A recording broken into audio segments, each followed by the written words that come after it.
ஏன் ஒரு சின்ன விமர்சனம் கூட சில சமயம் பெரிய சண்டையா மாறுதுன்னு என்னைக்காவது யோசிச்சிருக்கீங்களா?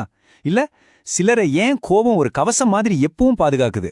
இந்த மாதிரி கேள்விகளுக்கு பின்னாடி ஒளிஞ்சிருக்கிறது ஒரே ஒரு சக்தி வாய்ந்த உணர்ச்சி தான். அதை பத்தி தான் இன்னைக்கு ஆழமா பார்க்க போறோம். சரி, இதை யோசிச்சு பாருங்களேன். நம்ம எல்லாருமே இதை எங்கேயாவது பார்த்துருப்போம். பாத்திரத்தை கொஞ்சம் கழுவி வைன்னு சொன்னா நம்ம பார்ட்னர் கோபத்துல கத்துவாங்க. இல்லனா ஆபீஸ்ல ஒரு ப்ராஜெக்ட்ல ஒரு சின்ன தப்ப சுட்டி காட்டினா நம்ம கூட வேலை பார்க்கறவங்க பல நாள் அதே நினைச்சு நொந்து போவாங்க. இது கொஞ்சம் ஓவரா தெரியலையா? இதுக்கு பின்னால உண்மையில என்னதான் நடக்குது? இதுல முதல் க்ளூ என்னன்னா, நாம எல்லாரும் ஒரு பொதுவான தப்பி பண்றோம். அவமானம்ங்கிற வார்த்தையை கேட்ட உடனே நாம நினைக்கிறது ஒண்ணு, ஆனா அதோட உண்மையான அர்த்தம், அதோட ஆழம் முற்றிலும் வேற. நாம அதை வேற ஒரு உணர்ச்சியோட குழப்பிக்கிறோம். ஆமா, நம்ம எல்லாரும் அவமானம்னா என்ன நினைக்கிறோம்? ஏதோ பெரிய தர்ம சங்கடம், அவ்வளவுதான். 4 பேர் முன்னாடி தடுக்கி விழுறது, இல்ல தப்பான வார்த்தையை பேசிறது, அந்த மாதிரி நேரத்துல கண்ணும் சிவந்து போகுமே, அதுதான் அவமானம் நினைக்கிறோம். ஆனா உண்மையான அவமானம் அதையெல்லாம் தாண்டி நம்ம மனசோட ரொம்ப ஆழத்துல வேர்விட்டிருக்கு. இப்போ இந்த ஸ்லைட்ல ஒரு முக்கியமான வித்தியாசம் இருக்கு. குற்ற உணர்ச்சிங்கிறது உங்க செயலை பத்தினது, அதாவது ஐயோ நான் தப்பு பண்ணிட்டேன் அப்படிங்கிறது குற்ற உணர்ச்சி. ஆனா அவமானம்ங்கிறது உங்களை பத்தினது. நானே ஒரு தப்பு, நானே ஒரு சரியில்லாத ஆளுன்னு உங்களே நீங்க நம்புறது தான் அவமானம். இதுதான் அந்த வலி மிகுந்த வித்தியாசம். சிம்பிளா சொல்லணும்னா, அவமானம்ங்கிறது நான் சரியில்லை, என்கிட்ட ஏதோ ஒரு குறை இருக்கு அப்படிங்கிற ஒரு பயம்.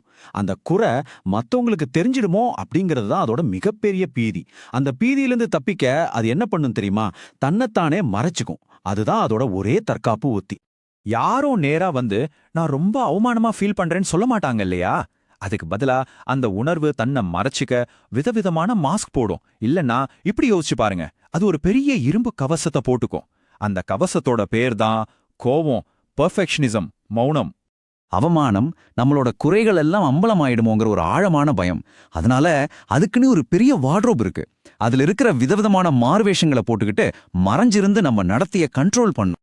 இங்க லிஸ்ட் பண்ணிருக்கிற விஷயங்களை பாருங்க. பார்க்கறதுக்கு இதுக்கும் அவமானத்துக்கும் சம்பந்தமே இல்லாத மாதிரி தோணும்.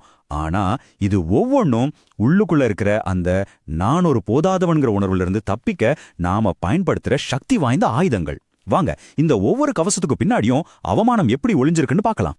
பெர்ஃபெக்ஷனிஸ்டோட மனசுக்குள்ள என்ன ஓடும் தெரியுமா? நாம் பண்ற ஒவ்வொரு வேலையும் 100% கரெக்டா இருக்கணும். ஒரு சின்ன தப்பு கூட வரக்கூடாது. ஏன்னா யாராவது ஒரு குறைய கண்டுபிடிச்சிட்டா நான் திறமை இல்லாதவன்னு எல்லாருக்கும் தெரிஞ்சிடும். அந்த பயத்தை விட கச்சிதமா இருக்கணுங்கிற அழுத்தம் அவங்களுக்கு மேலானது. யாராவது நம்ம மேல ஒரு குறை சொல்லும்போது வருத்தப்படுறதை விட கோபப்படுறது ரொம்ப ஈஸி இல்ல? ஏன்னா வருத்தம் உங்களை பலவீனமா காட்டும். ஆனா கோபம் அது ஒரு கவசம் மாதிரி. அது உங்களை சக்தி வாய்ந்தவரா காட்டி அந்த அவமான உணர்வு கிட்ட கூட நெருங்க விடாம தடுத்துடும். இவங்களோட மனசுல ஓடுற ஒரே விஷயம் இதுதான். நான் எல்லாருக்கும் பிடிச்ச மாதிரி நடந்துகிட்டா யாரும் என்னைய ஒதுக்க மாட்டாங்க, யாரும் என்கிட்ட குறை சொல்ல மாட்டாங்க. இது வெறும் நல்லவரா இருக்கிறது இல்ல, நிராகரிப்புங்கிற பயத்துல இருந்து தப்பிக்கிற ஒரு தந்திரம். வெளியில எல்லாத்தையும் கண்ட்ரோல் பண்ற ஒருத்தர் நிஜத்துல தனக்குள்ள இருக்கிற ஒரு கட்டுப்பாடு இல்லாத பயத்தை தான் கண்ட்ரோல் பண்ண ட்ரை பண்றாரு. அவங்க நம்பிக்கை இதுதான்: எல்லாமே என் கண்ட்ரோல்ல இருந்தா என் பலவீன வெளியே தெரிய வாய்ப்பே இல்ல. மத்தவங்களோட பார்வை ஒரு கோட் மாதிரி தெரியும் போது அதுல இருந்து தப்பிக்க ஒரே வழி ஒளிஞ்சுக்கிறது தான்.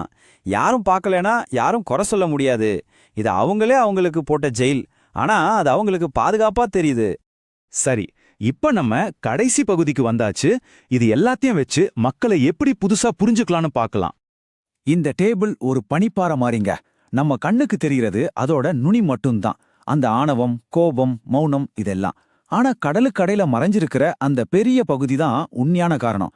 நிராகரிக்கப்பட்டுடுவோமோ, தோத்து போயிடுவோமோ, கேலி பண்ணிடுவாங்களோங்கிற பயம். நாம எப்பவும் அந்த நுனியோட தான் சண்டை போடுறோம். ஆனா அடிப்படையை கவனிக்கவே தவறுறோம். சரி, இந்த மறைஞ்சிருக்கிற என்ஜினை புரிஞ்சுக்கிறதுனால என்ன மாறப்போகுது? இது நம்மள ஒரு ஆழமான, ஒரு சிறந்த கேள்வியை கேட்க தூண்டுது. அடுத்த முறை ஒருத்தரோட குழப்பமான நடத்தைய பார்க்கும்போது நாம கேட்க வேண்டிய கேள்வியே மாறிடும். இங்கதான் அந்த உண்மையான மாற்றம் நடக்குது. இனிமே அவங்க ஏன் இப்படி நடந்துக்கிறாங்க அப்படின்னு கேட்கறதுக்கு பதிலா, எந்த உணர்விலிருந்து தப்பிக்க அவங்க இப்படி நடந்துக்கிறாங்க அப்படின்னு கேட்டு பாருங்க. கேள்வியை மாத்துனா பதிலும் நம்ம பார்வையும் கண்டிப்பா மாறும். திடீர்னு பாருங்க, ஒரு ரிலேஷன்ஷிப்ல வர்ற பெரிய சண்டை நான் தான் சரின்னு நிரூபிக்கிறதுக்காக மட்டும் இல்ல, அது அவமானப்பட்டுறக்கூடாதுங்கிற ஒரு தற்காப்பு. ஒரு பெரிய ப்ராஜெக்டை தள்ளி போடுறது சோம்பேறித்தனம் மட்டும் இல்ல, அதுல தோத்துட்டா ஒரு போலின்னு அம்பலமாயிடுவோமோங்கிற பயம். ஒருத்தரோட கோபங்கிற கவசத்தை மட்டும் பார்க்காம அதுக்குள்ள ஒளிஞ்சிருக்கிற பயத்தை நாம பார்க்க ஆரம்பிச்சா நம்மளோட ரியாக்ஷனே மாறிடும். கோவத்துக்கு பதிலா கோபத்தை காட்டாம கொஞ்சம் கருணையோட நடந்து கொள்ள அது கண்டிப்பா வழிவகுக்கும்.